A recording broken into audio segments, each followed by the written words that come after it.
They didn't all collapse the same way. One died alone on a filthy floor, unnoticed for days. Another disappeared so completely he was buried without a name. Some never reached 40.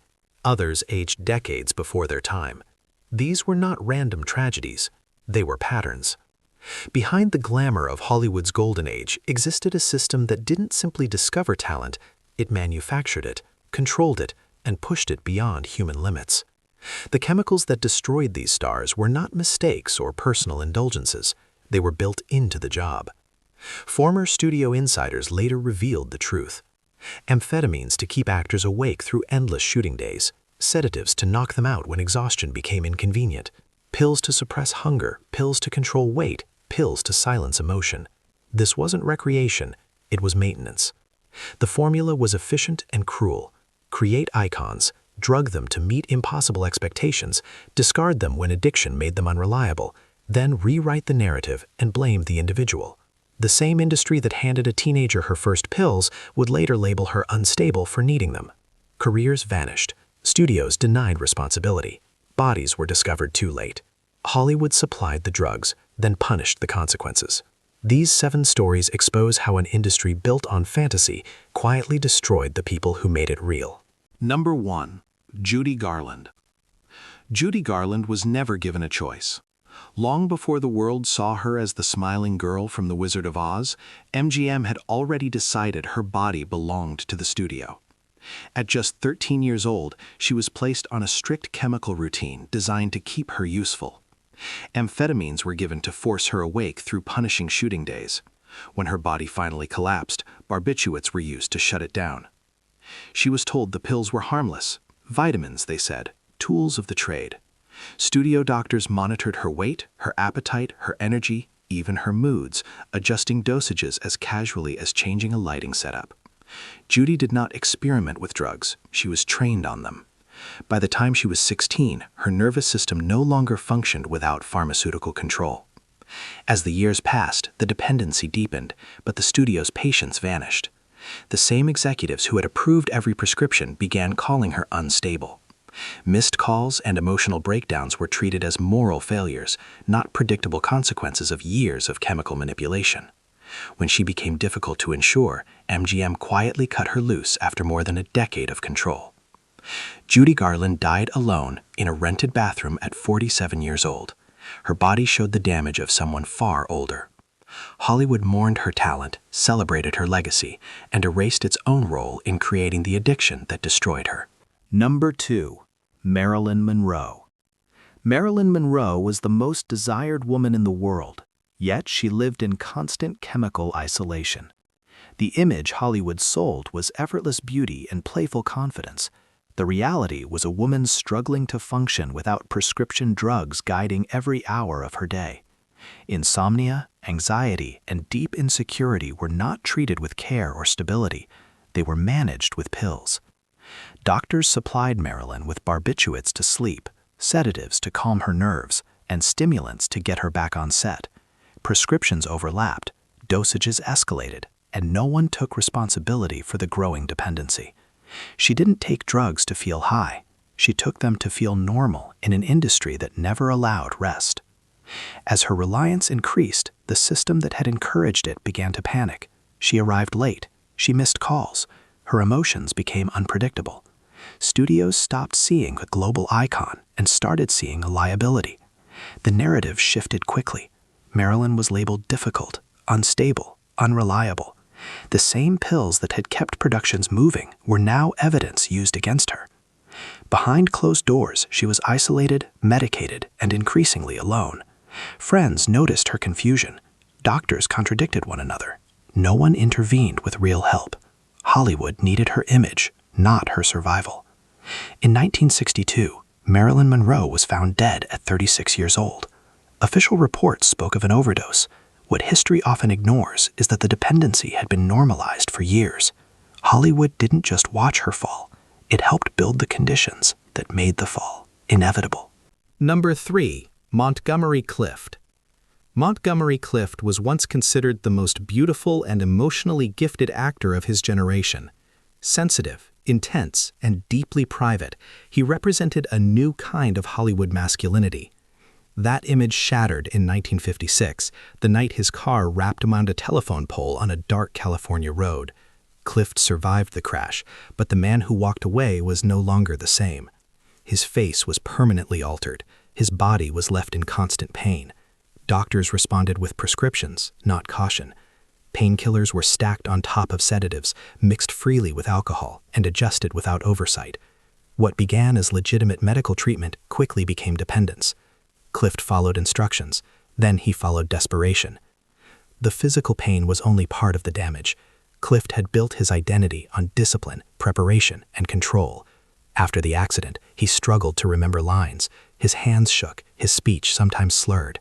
Studios began demanding insurance bonds. Directors quietly restructured productions around his limitations. The actor once known for perfection was now treated as a risk. Friends watched as his home filled with prescription bottles from multiple doctors who never spoke to each other. The system didn't intervene. It adapted just enough to keep using him. When he became too unreliable, the call slowed. The admiration faded. In 1966, Montgomery Clift was found dead in his New York apartment at 45 years old. The official cause was a heart attack. The deeper cause was years of unmanaged pharmaceutical damage. Hollywood called it a tragedy. It never questioned the medical machine that destroyed him. Number 4. Errol Flynn. Errol Flynn built his legend on danger. On screen, he was fearless, athletic, unstoppable. Off-screen, that image became a trap he could never escape. Hollywood didn't just tolerate his excess, it turned it into part of his brand. Drinking, drugs, recklessness were framed as proof that he truly lived the roles he played. Flynn's daily routine became a chemical balancing act. Alcohol from morning until night, stimulants to stay sharp, opiates and sedatives to come down. His body absorbed everything until tolerance masked the damage. For years, he appeared to survive what should have killed him. That illusion allowed the system to keep using him. As the years passed, the cost became visible. His once powerful physique softened, his face bloated, his hands shook so badly that close shots sometimes required stand-ins. Productions adapted quietly. Scenes were shortened, action was reduced. Insurance companies demanded guarantees. Yet the myth was maintained. The public saw adventure. The industry saw decay. Flynn's substance use was no longer a secret, but it was still profitable. Intervention would have shattered the image, so nothing changed. When his health began to fail completely, the call stopped. The legend was left alone with a body that could no longer sustain the abuse. In 1959, Errol Flynn died at 50 years old. Doctors noted that his organs resembled those of a much older man. Hollywood remembered the swords, the smiles, the bravado. It ignored how long it had watched his destruction and kept rolling cameras anyway. Number 5. Bela Lugosi. Bela Lugosi became immortal on screen, but his real life was defined by pain. Audiences saw Dracula, powerful and eternal. What they never saw was a man suffering from chronic physical agony long before addiction entered the story. Years of intense stage performances and film work left Lugosi with severe sciatic pain that doctors in the 1930s had only one solution for: morphine. At first, it was medical, prescribed, controlled, necessary, but tolerance grew quickly and the relief never lasted. As Lugosi's dependence increased, his career began to shrink. The same role that made him famous trapped him. Typecast as Dracula, limited by his accent, and pushed aside as Hollywood moved on, he found fewer opportunities and more isolation. Pain and rejection fed each other. The less he worked, the more he relied on medication. The more he relied on medication, the less employable he became. Studios didn't intervene, they simply stopped calling. The man who helped define horror cinema was reduced to taking whatever work he could find, often for a fraction of what he once earned. Unlike many others, Lugosi eventually acknowledged his addiction publicly and sought treatment, an almost unthinkable act at the time. But rehabilitation offered little relief from the chronic pain that started everything. The cycle resumed. Bela Lugosi died in 1956 at 73, financially broken but culturally iconic. Hollywood remembered the cape and the character.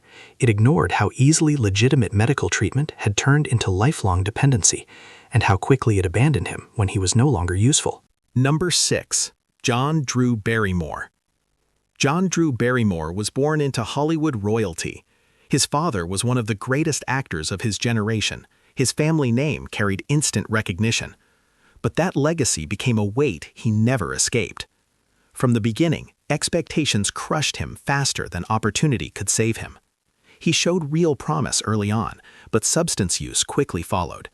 Alcohol came first, then amphetamines, then stronger drugs as Hollywood shifted into the chaos of the 1960s. This wasn't rebellion, it was erosion. Missed rehearsals, forgotten lines, unpredictable behavior slowly closed every door his name once opened. Studios stopped calling, friends pulled away, arrests followed. At times, he drifted close to homelessness, surviving on temporary help and fading memories of what could have been. The industry that once welcomed him as acting royalty refused to take responsibility for another Barrymore slipping through its hands. The cruelest part of his story came later. His daughter, Drew Barrymore, would face her own highly publicized struggles with addiction as a child star. The cycle repeated almost perfectly. John Drew Barrymore did not live long enough to see how close that same system came to destroying a third generation. He died in 2004, largely forgotten by the industry that once celebrated his last name.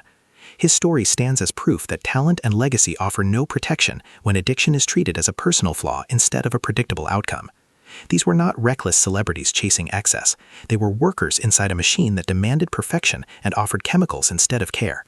Amphetamines replaced rest. Sedatives replaced recovery. When the damage became visible, the blame shifted quietly to the victims. Hollywood called these stories tragedies. It called them cautionary tales. But the pattern is too consistent to be accidental. The system created the dependency, profited from the results, and walked away when the cost became inconvenient. The golden age wasn't destroyed by drugs, it was built on them, and until the industry confronts that truth, these stories will never stop repeating. Different faces, different decades, the same ending.